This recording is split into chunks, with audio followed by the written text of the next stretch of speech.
Hello everyone, स्वागत है आप सभी का हमारे यूट्यूब चैनल केमिस्ट्री एडवेंचर में। हम लोगों ने पिछले लेक्चर में पढ़ा था कि क्रिस्टलीय एवं अक्रिस्टलीय ठोस में क्या अंतर होती है एवं क्रिस्टलीय ठोस के कितने प्रकार होते हैं। और हमारा आज का टॉपिक रहेगा क्रिस्टलीय ठोस के कितने प्रकार होते हैं। उसमें से पहला प्रकार पिछले लेक्चर में हम लोग देख लिए थे और आज तीन जो टाइप उसका बचा हुआ है, तीन प्रकार बचा हुआ है, उसके बारे में आज हम लोग चर्चा करेंगे। तो उसका जो दूसरा टाइप है वह है सहसंयोजक ठोस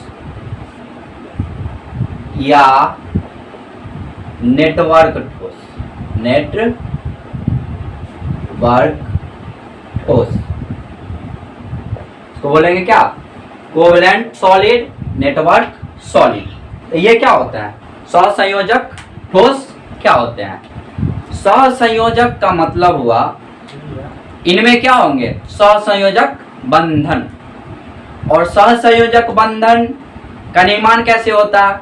तो सहसंयोजक बंधन में क्या होता है? इलेक्ट्रॉन का शेयर, इलेक्ट्रॉन का साझा, इसको बोलते हैं शेयरिंग ऑफ इलेक्ट्रॉन। इसमें इलेक्ट्रॉन का क्या होगा? शेयर होगा, एक दूसरे से साझा करेगा। जब दो तत्व रहेंगे, दो एलिमेंट रहेंगे, तो वह क्या करेंगे? एक दूसरे से इलेक्ट्रॉन का साझा करके एक बॉन्ड का निर्माण करेंगे। उसी को हम लोग क्या बोलते हैं? सहसंयोजक बंधन। ठीक है, तो देखिए क्या होता है सहसंयोजक ठोस या नेटवर्क ठोस।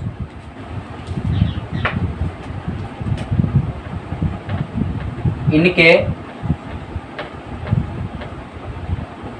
अवयवी कण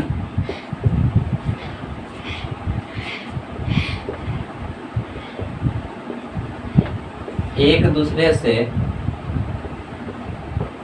सहसंयोजक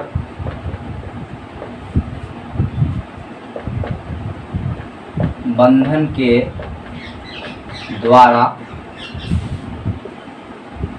जुड़े होते हैं। क्या होते हैं? जुड़े होते हैं।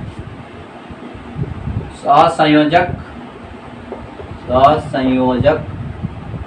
ठोस कहलाता है। जैसे देखिए हीरा, ग्रेफाइट, क्वार्ट्ज,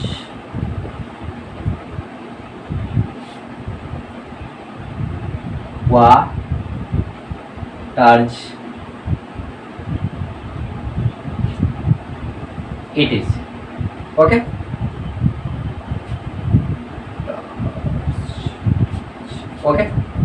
तो देखिए क्या है, इनके अवयवी कण एक दूसरे से सहसंयोजक बंधन के द्वारा जुड़े होते हैं, उसे सहसंयोजक ठोस कहते हैं। ये समझ में आ गया।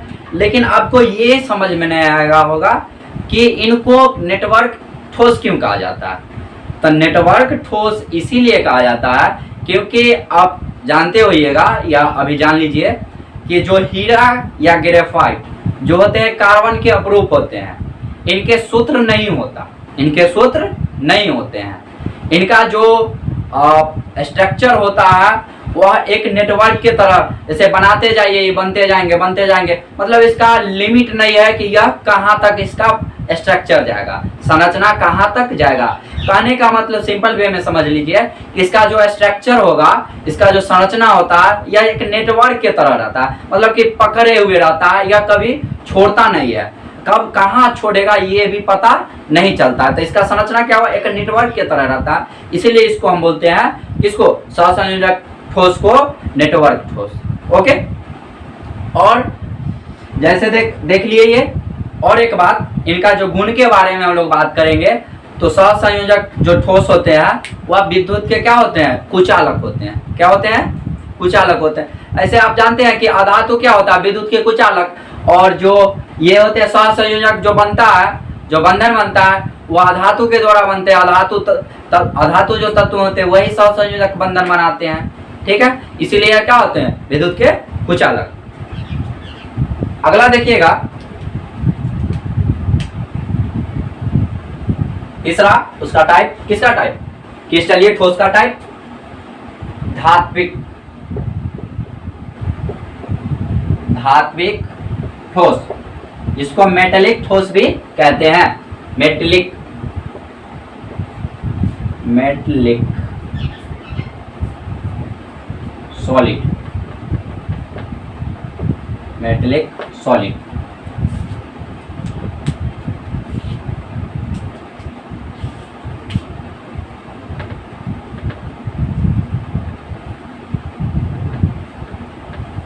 इनके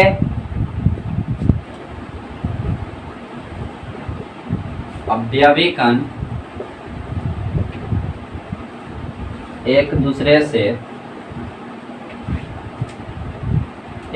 से धात्विक बंधन के द्वारा जुड़े होते हैं, धात्विक बंधन के द्वारा जुड़े होते हैं, धात्विक ठोस कहलाता है। जैसे इसमें धातु को ले लीजिए, कोई भी धातु, जैसे Na, के, सोडियम, पोटेशियम, कैल्शियम, कॉपर, चांदी और सोना, ETC, लोहा भी होता, मतलब जितने भी धातु होंगे वह किसके अंतर्गत आएंगे, धात्विक ठोस के अंतर्गत आएंगे। ओके, और इसमें जो धातु धातु के बीच में बंधन बनेंगे उसको धात्विक बंधन कहेंगे। और एक और बात, इसमें एक नई बात जान लीजिए, कर्नल इलेक्ट्रॉन क्या होते हैं, कर्नल धातु आयन क्या होते हैं, या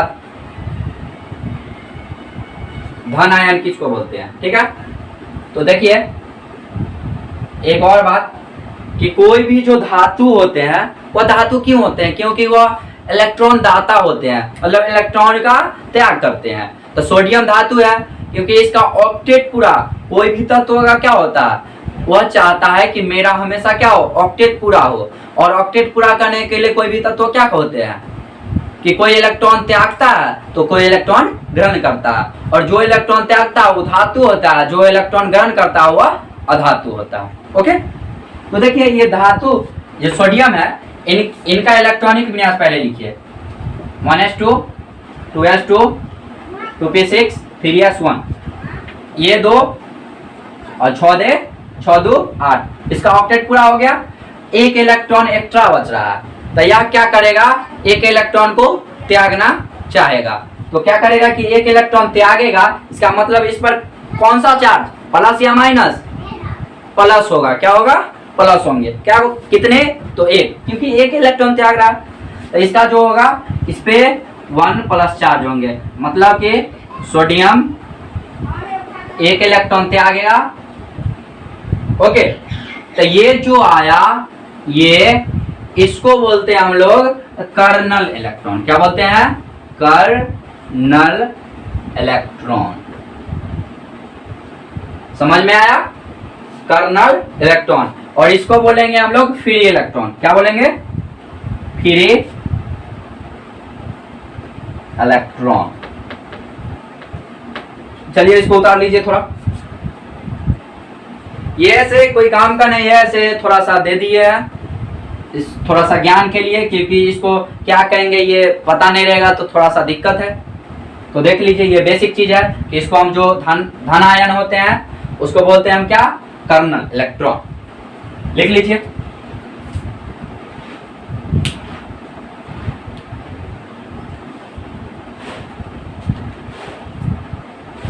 चलिए अगला टाइप देखते हैं। अगला टाइप है और अंतिम टाइप किसका, क्रिस्टलीय ठोस का, आणविक ठोस, क्या, आणविक ठोस।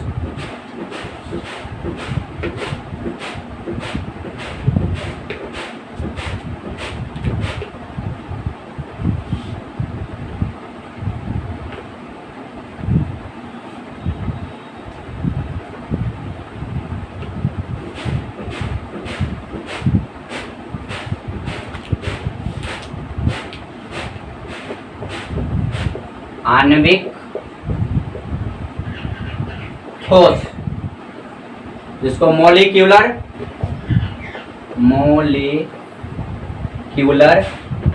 सॉलिड बोलते हैं इंग्लिश में। इनमें क्या होंगे,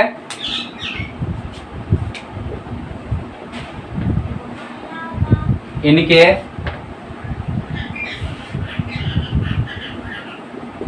अवयवी कण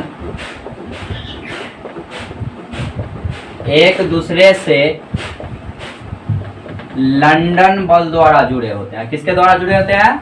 लंदन बल के द्वारा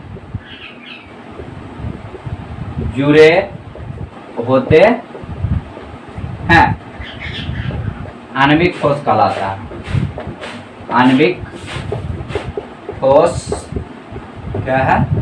लाता है। जैसे जो अणु के रूप में रहेंगे उसको आयनिक ठोस कहेंगे।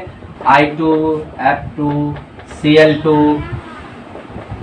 H2O किसके रूप में? तो बर्फ के रूप में। NH3 ये भी सॉलिड के रूप में रहेंगे ETC। तो लंदन बल क्या होता है ये समझ में, क्योंकि सारा बात तो समझ में आ रहा है कि इनके अवयवी कण एक दूसरे से लंदन बल के द्वारा जुड़े होते हैं, आणविक ठोस कहलाता है। लंदन बल क्या होता है? तो लंदन बल होता है, ये ऐसा बल होता है जो दो परमाणु के बीच में लगेगा या दो अणु के बीच में लगेगा। ठीक है, तो यह एक कमजोर बल होता है, इसको फैलाव बल भी बोलते हैं, जो कि दो अणु के बीच में या दो परमाणु के बीच लगने वाला बल है। ओके, तो और इसका भी आणविक ठोस का भी टाइप होता है। कितने टाइप होते हैं? 3 टाइप होता है, नाम सुन लीजिए सिर्फ। अब अध्रुवीय ठोस, ध्रुवीय ठोस और हाइड्रोजन ठोस, हाइड्रोजन बंधन ठोस इसको बोल सकते हैं। तो आणविक ठोस के भी 3 टाइप होता है, polar, non polar, hydrogen bonded. Okay, तो इसके बारे में ज़्यादा चर्चा नहीं करना है। एक हाइड्रोजन बॉन्ड के बारे में चर्चा करना है तो वह ऑब्जेक्टिव टाइप में हम उसका सॉल्यूशन बता देंगे, उसके बारे में डिटेल में बता देंगे। ओके, ठीक है, आज के लिए बस इतना ही, फिर मिलते हैं।